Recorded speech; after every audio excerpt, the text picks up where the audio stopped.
Hello everyone, this is lecture number 33 on Civil Procedure Code section number 51 to 54। आपको याद होना चाहिए हम ये लेक्चर सीरीज जो है सेक्शंस पढ़ रहे हैं, हम सब्सटेंटिव पार्ट पढ़ रहे हैं और इसका प्रोसीजर जो है जो ऑर्डर्स हैं उनकी लेक्चर सीरीज सेपरेट से बनाई है किसी स्टूडेंट्स के रिक्वेस्ट पर। ठीक है, तो आज हम पढ़ रहे हैं सेक्शन नंबर 51 टू 54।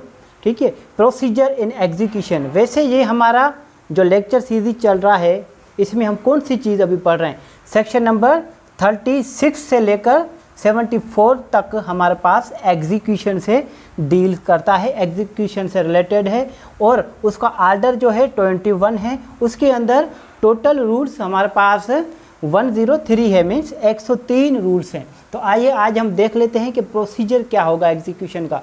उसके अंदर रूल नंबर हमारे पास सेक्शन नंबर 51 है। सेक्शन नंबर 51 इसकी हम बेयर रीडिंग करेंगे और अब जो भी हम लेक्चर करेंगे पहले उसकी बेयर रीडिंग करेंगे, उसके बाद आपको उन पर समझाऊंगा। ठीक है, section number 51, power of court to enforce execution. Power of court to enforce execution कि एक जो डिक्री जो कोर्ट एग्जीक्यूट करवा रही है उनके कौन से पावर्स हैं, आइए देख लेते हैं। Subject to such conditions and limitation as may be prescribed. जो कंडीशंस और लिमिटेशन दी गई है अरे बस उसको मद्देनज़र रखते हुए, उसको नज़र में रखते हुए द कोर्ट में, कोर्ट कर सकती है, यहाँ पर वर्ड इस्तेमाल हुआ है मे, शल नहीं हुआ, कोर्ट कर सकती है on the applications of the decree holder order execution of the court. जो डिक्री होल्डर है, मैंने आपको बताया था कि जिसकी फेवर में डिक्री आती है वो क्या होता है, डिक्री होल्डर, और जिसके अगेंस्ट में आता है वो क्या होता है, जजमेंट डेटर। अब जो डिक्री होल्डर है जिसकी फेवर में डिक्री पास हुई है उनकी दरख्वास्त पर, उनकी एप्लीकेशन पर, उनकी एग्जीक्यूशन एप्लीकेशन पर कोर्ट एग्जीक्यूट करवा सकती है। आइए देख लेते हैं क्या क्या। नंबर ए में बताया गया है by the delivery of any property specifically decreed. अब जो डिक्री, फॉर एग्जांपल इसमें डिक्री होल्डर ए है और जजमेंट डेटर बी है। अब स्पेसिफिकली जो डिक्री में बताया गया है, फॉर एग्जांपल जो प्रॉपर्टी है, फॉर एग्जांपल इसका बी का जजमेंट डेटर का कोई हाउस है, house number, for example house number 1 जो है उसको क्या करना है, इसकी जो डिलीवरी है डिक्री होल्डर को करवानी है, तो फिर वो होगी स्पेसिफिकली। ऐसा नहीं है कि इस कोई में से हमारे पास ऐसी डिक्री पास हो जो एम्बिगियस हो, मीन्स जो उसमें से क्लियर ना हो, मगर ये कह रहा है, नंबर ए कह रहा है सेक्शन 1 का सब रूल हमारे पास ए कह रहा है कि हमारे पास जो भी डिक्री होगी वो स्पेसिफिकली होगी। जिस चीज़ के लिए स्पेसिफिक कर दिया गया है उस चीज़ की पोजीशन डिलीवरी करवानी है डिक्री होल्डर को। बी में कहता है by attachment and sale or by sale without attachment of any property. B में कहता है कोई भी प्रॉपर्टी हो जो उसकी अटैच करवा दें या फिर अटैचमेंट सेल करवा दें अटैचमेंट के बाद, या फिर हमारे पास अटैचमेंट के बिना ही प्रॉपर्टी की सेल कर दें। सी में कहा गया है by arrest and detention in prison. C में कहा गया है कि जो हमारे पास जजमेंट डेटर है उसको जेल में भेजा जाए। आई बात समझ में, जेल में भेजा जाए। और उसके बाद हमारे पास डी है बाय अपॉइंटिंग अ रिसीवर। कोई ऐसी प्रॉपर्टी है जजमेंट डेटर की जिसके अंदर अपॉइंट होना है किसी रिसीवर को, तो फिर एग्जीक्यूशन में कोर्ट रिसीवर भी अपॉइंट कर सकती है। और ई में कहा गया in such other manner as nature of the relief granted may require. कोई भी और तरीका जिसमें वो रिलीफ डिक्री होल्डर को मिल सके, ऐसा और कोई भी तरीका जिसमें से डिक्री होल्डर को वो रिलीफ मिल सके, मीन्स वो रिलीफ हमारे पास अल्टरनेट वे हो गया। ये ई कह रहा है कोई अल्टरनेट तरीका हो जिससे ई जो हमारे पास डिक्री होल्डर है उनको रिलीफ मिल जाए। अब यहाँ पर एक प्रावियो बताया गया है। एक बात आप जहन में रख लें, एक वर्ड है प्रावियन। ठीक है, इसको प्रावियन भी पढ़ते हैं, इसको प्राविजन भी पढ़ते हैं, और इसी में से वर्ड निकलता है हमारे पास प्रोविज़ो। प्रोविज़ो मीन्स प्रोविज़ो की जगह पर लिखा होता है प्रोवाइडेड दैट, प्रोवाइडेड डेट, ये क्या है, प्रोविज़ो। हमारे पास प्रोविज़ो का मतलब क्या है, प्रोवाइडेड डेट। और प्रोवाइडेड डेट की मीनिंग क्या है, मीन्स शर्त। अब शर्त क्या है हमारे पास, शर्त क्या है, आइए देख लेते हैं कि शर्त क्या है। Provided that execution bye detention in prison shall not be order unless. अब जो हमारे पास एग्जीक्यूशन है उसका ऑर्डर्स जो होना है किसके लिए, डिटेंशन के लिए, जेल भेजने की डिटेंशन जो हैं वो ऑर्डर तब तक नहीं होगा, क्या उसके हमारे पास उसके लिए पहले शर्त रखी गई है, कौन सी, after giving the judgment debtor an opportunity of showing cause why he should not be committed to prison. इसको एक अपॉर्चुनिटी दिया जाता है कि एक मौका दिया जाता है कि आप ऐसा करें, इस डिग्री को सेटिस्फाइड हमारे पास क्या करें, सेटिस्फाई इसकी कर लें, ठीक है, सेटिस्फाई कर लें, इसको क्या कर लें, एडजस्ट कर लें। ऐसा हम आपको जेल क्यों भेजें, आप कोशिश करें, अगर आपके पास अगर पैसों का डिग्री हुआ है तो आप उसको पैसे लौटा दें और आप अपने घर जाएं, ठीक है। ये शर्त जी उनको पहले बताया जाता है। अगर शर्त देने के बाद भी वो नहीं आता है तो after giving the judgment debtor an opportunity, ठीक है, तो court for reason recorded in writing is satisfied. और जो उसको हमारे पास रीज़नेबल टाइम बताया गया है, जो उनको अपॉर्चुनिटी दी गई है, उस अपॉर्चुनिटी को वो अवाइल नहीं करता है तो फिर कोर्ट क्या कर सकती है, नंबर ए में हमारे पास जो प्रोविज़ो के अंदर जो नंबर ए बताया गया है, प्रोविज़ो नंबर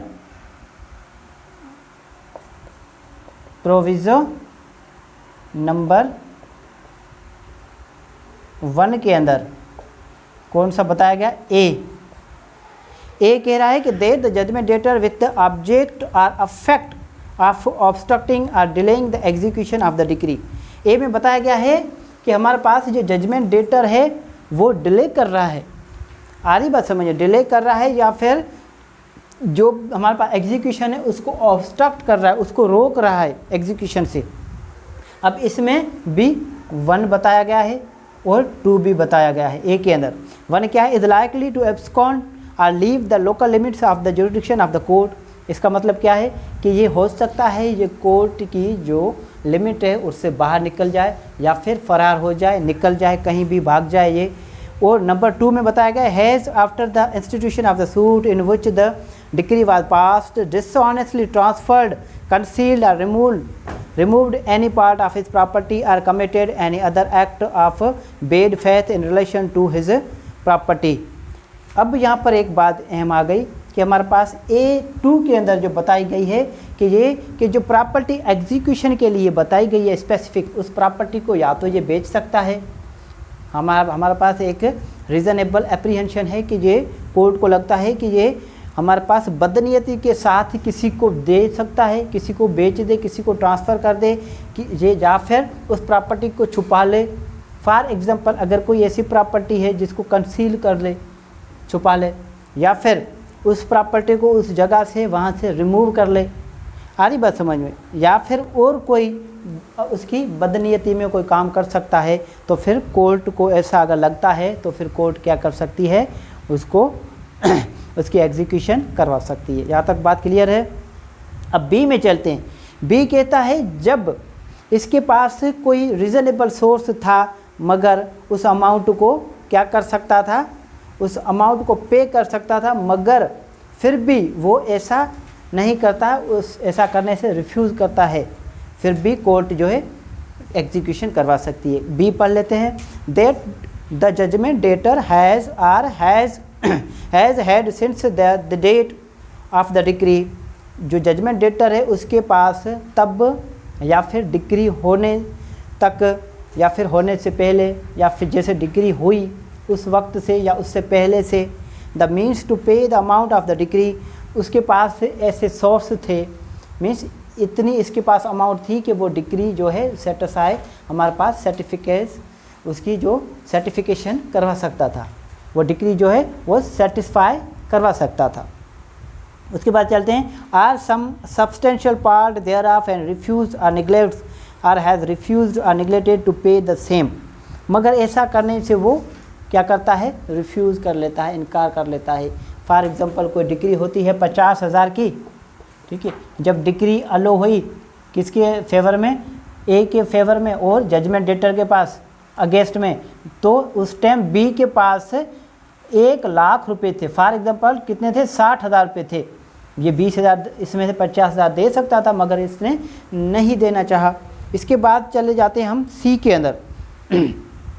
सी कहते हैं that the decree is for a sum for which the judgment debtor was bound in a fiduciary capacity to account. जो हमारे पास डिक्री होल्डर है उसके पास ऐसी कोई प्रॉपर्टी है जिसका ये अमीन है या फिर ये इंचार्ज है, और उसमें से ये डिक्री जो है हमारे पास एग्जीक्यूट हो सकती है, उसकी जो अकाउंट है उसमें से हो सकती है।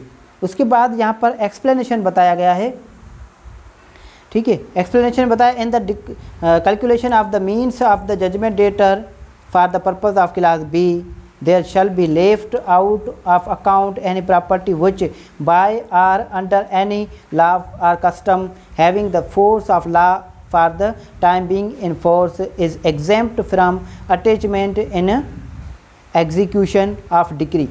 इस हमारे पास सेक्शन नंबर 51 की जो एक्सप्लेनेशन बताई गई है उसमें से कुछ प्रॉपर्टी को एग्जेम्प्ट किया गया है, मीन्स रियायत दी गई है। फॉर एग्जांपल जो जजमेंट डेटर बी है उसकी कोई प्रॉपर्टी है, फॉर एग्जांपल 50,000 की तो हमारे पास डिक्री हुई है, मगर इसके पास कोई 60,000 की प्रॉपर्टी है जिससे डिक्री जो है वो सेटिस्फाई हो सकती है, एडजस्ट हो सकती है, एग्जीक्यूट हो सकती है। मगर इस 60,000 में से फॉर एग्जांपल जैसे 60,000 पैसे, इसमें से 30,000 इसके कोई फॉर एग्जांपल कोई इसके सर्वर्स वगैरह है, या फिर जैसा कि हमारे ज़मीनों में हारी वगैरह होते हैं, उस हारी का जो हिस्सा होता है, फॉर एग्जांपल कोई ऐसी प्रॉपर्टी है जिसमें इसके पास प्रॉपर्टी तो है, डिक्री सेटिस्फाई हो सकती है, मगर उसमें से किसी हारी का भी हिस्सा आ रहा है। अब अगर ऐसा कुछ हो रहा है, अगर किसी और का इसमें शेयर आ रहा है, तो फिर ये कोर्ट उस प्रॉपर्टी को एग्जेम्प्ट कर सकती है। जो प्रॉपर्टी हमारे पास जजमेंट डेटर के जो हिस्से में आ रही है सिर्फ उतनी ही एग्जीक्यूट होगी। उसके बाद चलते हैं सेक्शन नंबर 52 पर। यहाँ तक बात क्लियर है। सेक्शन नंबर 52 बात करता है enforcement of decree against legal representative. जो लीगल रिप्रेजेंटेटिव होते हैं उनके अगेंस्ट में डिक्री एग्जीक्यूट करवाना। मैंने आपको बताया था पहले भी कि हमारे पास कौन कौन से सेक्शन हैं। ये जो प्रोसीजर इसका बताया गया है, कहाँ बताया गया है, सेक्शन नंबर 50 के अंदर। हमने सेक्शन नंबर 50 पढ़ा था लीगल रिप्रेजेंटेटिव, उसके अंदर इसका प्रोसीजर बताया गया है। यहाँ पर बताया गया है एनफोर्समेंट, एग्जीक्यूशन बताई गई है। आइए देख लेते हैं। अब जो 52 में हमारे पास जो लीगल रिप्रेजेंटेटिव होते हैं उसकी पर्सनल लायबिलिटी नहीं होती। तो आइए एक बार हम इसकी बे रीडिंग कर लेते हैं। Where a decree is passed against a party is the legal representative of a deceased person and the decree is for the payment of money out of the property of the deceased, it may be executed by the attachment and sale of any such property। अभी जो decree जो पास हुई है वो जो disease था, जिसकी death हो गई है, उसकी जो प्रॉपर्टी है उसमें से डिक्री जो है एग्जीक्यूशन उसकी होगी। फिर चाहे प्रॉपर्टी को अटैच करे या फिर प्रॉपर्टी की सेल करवा दे, जैसा कि नीलामी वगैरह करवाते हैं इसी तरह। मगर याद रहे कि जजमेंट डेटर जो है वो जो हमारे पास डिसीज्ड है उसकी जो प्रॉपर्टी उसमें से, अब for example judgment debtor B है, उसकी प्रॉपर्टी है 60,000 की, ठीक है, डिक्री हुई है 50,000 की। फॉर एग्जांपल डिक्री अगेंस्ट हुई है जजमेंट डेटर के अगेंस्ट में 50,000 की। अब बी की डेथ हो गई, बी की जगह पर उसका बेटा है सी। अब सी जो है उसका लीगल रिप्रेजेंटेटिव है। अब यहाँ पर जो जजमेंट डेटर है उसकी जो पर्सनल प्रॉपर्टी होगी ना, उसमें ही ये डिक्री एग्जीक्यूशन होगी।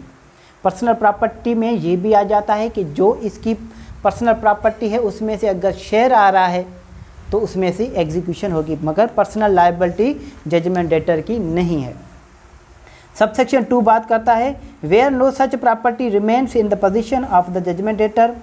जब कोई भी ऐसी प्रॉपर्टी जो है जजमेंट डेटर की कब्जे में नहीं थे तो फिर and he fails to certify the court that he has duly applied such property of the deceased as is proved to have come into his possession। अब जो जजमेंट डेटर का जो रिप्रेजेंटेटिव है वो कहता है कि मेरे पास पोजीशन वाकई थी जजमेंट डेटर की प्रॉपर्टी की डिसीज्ड की, मगर वो तो मैंने प्रॉपरली कहीं और इस्तेमाल कर ली, मगर इस्तेमाल तो कर ली मगर उसका वो अकाउंट्स नहीं दे रहा, उसका हिसाब किताब नहीं दे रहा कि आपने कहाँ लगाई, आपने अपने पर्सनल इस्तेमाल में लगाई या फिर डिसीज के किसी और मकसद में आपने वो प्रॉपर्टी यूज़ की जो ड्यूली आपने डिस्पोज ऑफ की, जो मेरे हाथ में थी। अब क्या अगर decree may be executed against the judgment debtor to the extent of the property in respect of which he has failed to satisfy the court in the same manner as if the deceased had been against him personally। अब जो disease की जो property थी जो इसके representative ने इस्तेमाल कहीं कर ली और इसका जो लीगल रिप्रेजेंटेटिव है वो ये हिसाब नहीं दे रहा कोर्ट को कि उसने कहाँ इस्तेमाल की है, तो फिर जो जजमेंट डेटर अगर जिंदा होता तो बिल्कुल इसी तरह उसकी एग्जीक्यूशन उस जो हमारे पास लीगल रिप्रेजेंटेटिव है उसकी पर्सनल लायबिलिटी में आ जाएगी और उसकी अगेंस्ट में एनफोर्स करवाई जाएगी। यहाँ तक बात क्लियर है।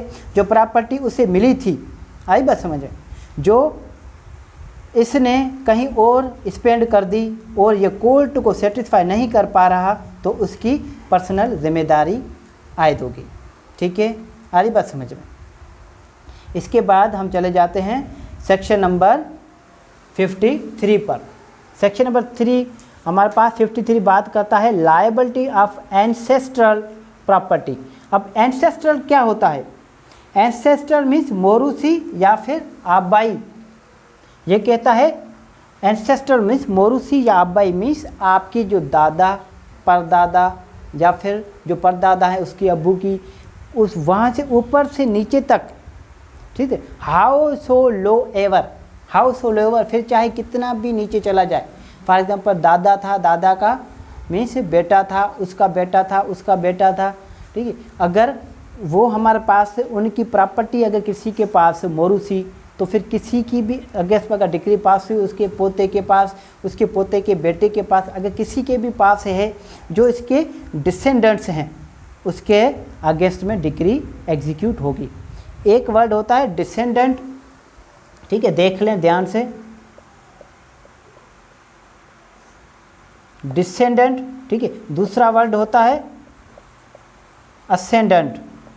असेंडेंट मीन्स फॉर एग्जांपल ये एक एक्स एक बंदा है, इसका अब्बू, ठीक है, वाई, और इसका अब्बू जेड, ठीक है।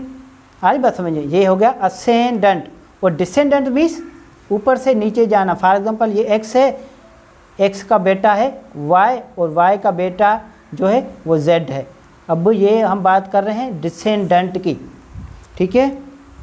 आइए इसकी बे रीडिंग कर लेते हैं। For the purpose of section 50, अब जो सेक्शन 50 है उसके मकसद के लिए, एंड सेक्शन 52, अब सेक्शन 50 और सेक्शन 52 की बात आ गई।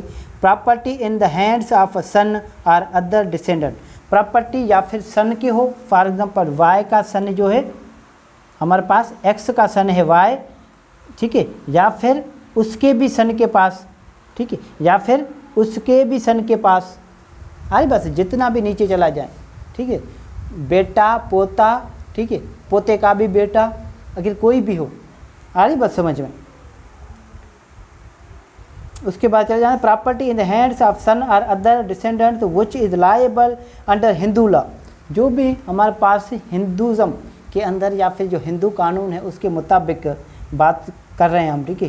For the payment of the date of a deceased ancestor, जो हमारे पास डिसीज एंसेस्टर मीन्स दादा परदादा या फिर बाबा है उसका, उसके मुतालिक, ठीक है, आबाओ व अजदाद, हमारे पास दादा परदादा की बात करते हैं। In respect of which a decree has been passed, जिसके हमारे पास रिस्पेक्ट में कोई डिक्री अगर पास हुई है, shall be deemed to be property of the deceased which come to the hands of the son और other descendants as his legal representative. अब जो लीगल रिप्रेजेंटेटिव है अगर उनके हाथ में अगर कोई प्रॉपर्टी आई है और उसके अब्बू के अगेंस्ट में अगर कोई डिक्री पास हुई थी, जजमेंट डेटर थे उसके अब्बू या फिर उसके दादा, तो फिर जो प्रॉपर्टी है उसके दादे की या फिर जो उसके अब्बू की, वो प्रॉपर्टी एग्जीक्यूशन में आ जाएगी। यहाँ तक बात क्लियर है। अब हमारे पास सेक्शन 53 में ये बात आप ध्यान रख रहे हैं, जो मोरूसी मिल्कियत है उनमें से उनके औलाद को उनका कर्ज देना पड़ेगा। अब जो मौरूसी मिल्कत है ना, अगर उन पर अगर किसी किस्म का कोई कर्ज है, किसी भी किस्म का जो मौरूसी मिल्कत है उन पर, या फिर जो मौरूसी मिल्कत है उनके मालिक पर, मीन्स जो बेटा है उसके बाप पर अगर कोई कर्ज था या फिर उसके दादे पर अगर कोई कर्ज था, तो फिर उस दादे की जो पर्सनल प्रॉपर्टी है या फिर उस जो बाबा है इसके जो उसकी पर्सनल प्रॉपर्टी है, उनसे वो कर्ज जो है दिया जाएगा। यहाँ तक बात क्लियर है। उसके बाद चले जाते हम सेक्शन नंबर 54 पर। सेक्शन नंबर 54 बहुत इंपॉर्टेंट है, पार्टीशन ऑफ स्टेट और सेपरेशन ऑफ शेयर। अब दो चीज़ों की पार्टीशन कर रहे हैं, एक तो स्टेट कोई मिल्कत है या फिर दूसरा शेयर। अब हमारे पास जो मिल्कियत है उसकी हमारे पास विरासत करें या फिर जो हमारे पास हिस्सा है किसी प्रॉपर्टी में उसको हम क्या करें, शेयर को सेपरेट करवा दें। आइए इसकी भी हम बेरीडिंग कर लेते हैं। इसके अंदर 4 चीज़ें हमने देखनी हैं। Where the decree is for the partition, जबकि डिक्री कोई पार्टीशन की हो, जबकि डिक्री एग्जीक्यूट हो रही हो और जो डिक्री जो है वो पार्टीशन की हो। अब डिक्री को एग्जीक्यूट करवाना है तो देख लेते हैं नंबर 1 पर, of an undivided state assessed to the payment of revenue to the government. अगर कोई ऐसी प्रॉपर्टी है जो डिवाइडेड नहीं है, अनडिवाइडेड है और जिसका रेवेन्यू टैक्स जो गवर्नमेंट को जाता है, अब प्रॉपर्टी सारी मिक्स में है, अब पता नहीं चलता है किसको कितना रेवेन्यू टैक्स देना है। आई बस उस पर्पज़ के लिए अब वो प्रॉपर्टी का क्या करना है, उसको हमारे पास पार्टीशन करनी है कि किस पर कितना टैक्स आ रहा है, उस पर्पज़ से उसको पार्टीशन करनी, उसकी विरासत करनी। नंबर 2 पर कहता है of for the separate position of a share of such an state. अब जो प्रॉपर्टी है, फॉर एग्जांपल कोई ए है, बी और सी, ये 3 बंदे हैं, इन दो तीनों की प्रॉपर्टी है। फॉर एग्जांपल कोई 50 एकड़ है प्रॉपर्टी, अब तीनों के अब हिस्से करने हैं, तीनों के कितने हिस्से आ रहे हैं, तो फिर वो पार्टीशन कोर्ट करवाएगी कि कितने कितने हिस्से आएंगे। आ रही बात समझ में। फॉर एग्जांपल तीनों के, फॉर एग्जांपल हमारे पास 45 जो है वो एकड़ से हैं, टोटल तीनों में हिस्से करने तो कितने कितने आएंगे, 15-15 एकड़ आएंगे। ठीक है, 15-15 एकड़ कौन कौन से होंगे वो हमारे पास डिटरमाइन कर दिए जाएंगे। उसके बाद चलते हैं नंबर 3 पर, the partition of the state. जो प्रॉपर्टी है, जो पार्टीशन है वो एक स्टेट की है। अब यहाँ मिल्कियत है, वहाँ पर भी नंबर 1 पर भी बात हो रही थी स्टेट की, मगर वहाँ पर रेवेन्यू टैक्स से रिलेटेड कि कितना टैक्स किसका बनना है उस मकसद के लिए यहाँ पर प्रॉपर्टी खुद को हमारे पास ट्रांसफ़र और पार्टीशन करनी है। यहाँ तक बात क्लियर है। अब नंबर 4 पर बात कर रहा है the separation of the share. अब अगर किसी चीज़ में अगर कोई शेयर आ रहा है, फॉर एग्जांपल कोई हमारे पास प्रॉपर्टी हमारे पास छोड़ के जाता है डिसीज्ड, उसकी जो प्रॉपर्टी है वो 10 लाख की है, ठीक है, 10 लाख की है, उसके बेटे हैं, फॉर एग्जांपल 5 बेटे हैं। अब 5 बेटों में ये शेयर करना है। यहाँ तक क्लियर है। अगर वैसी डिक्री हो हमारे पास मनी से रिलेटेड तो फिर उसका शेयर कर दिया जाएगा। अब शेयर कौन करवाएगा, पहले हमारे पास था कलेक्टर, ठीक है, कलेक्टर या फिर उसका कोई डिप्यूटेड अथोराइज्ड ऑफिसर। अब हमारे पास कौन से होते हैं, कलेक्टर तो है नहीं, अब हमारे पास हैं कमिश्नर या फिर कमिश्नर जिसको अपॉइंट करे उसके बिहाफ पर, वो जो है उसकी पार्टीशन करवाएगा। यहाँ तक बात क्लियर है। Of the separate position of share of the such state, जो भी हो उस लॉ के हिसाब से, accordance with the law of law if any, अगर कोई भी कानून हो, अगर उस कानून के तहत अगर कोई भी ऑफिसर हो उसके मुतालिक वो उसको क्या करवाएगा, पार्टीशन करवाएगा। जहाँ तक बात क्लियर है। आज हमने डिस्कस की सेक्शन नंबर 51 से लेकर 54 तक। अगर यहाँ तक किसी भी किस्म का कोई सवाल हो आप मुझसे पूछ सकते हैं। Thank you so much.